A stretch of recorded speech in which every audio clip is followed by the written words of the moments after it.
اول حاجه يبقى خارجين وهم بيشتغلوا، يعني ما يستناش لما يخرج ويبتدي يدور على شغل whatever هي ايه الشغل. انا فاكر كنت بشتغل من اول فرن عيش، وبعد كده بتاع امن، وبعد كده مش عارف ايه، اشتغلت حاجات كتير قوي. ويبقى خارج مع ناس كويسه، سواء اخواته او سواء حتى مع الشغل اللي بنشوفها دلوقتي على السوشيال ميديا وكده للمغتربين في اماكن مختلفه.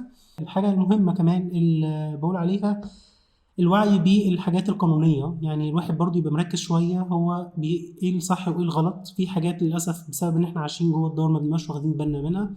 فكرة صاحب اصحاب السوق اللي مش عارف ايه، خلاص ما بقناش صغيرين، فكل واحد يبقى مركز هو بيصاحب مين. كمان مهم الواحد يبقى عارف حقوقه وواجباته وهو خارج من الدار. ليك دفتر، ليك مش عارف ايه، ما تمضيش على اي حاجة وخلاص، ركز بتمضي على ايه. الواحد برضو بحس انه محتاج يركز قوي ايه الخطوة التانية، يبقى مركز هو بيعمل ايه في الحياه، مش ماشي كده في سبهلله. ويمكن اخر حاجه اختم بيها انه اتقي ربنا زي ما انت بتقولي كده قواعد عندك انا بقول الناس تتقي ربنا.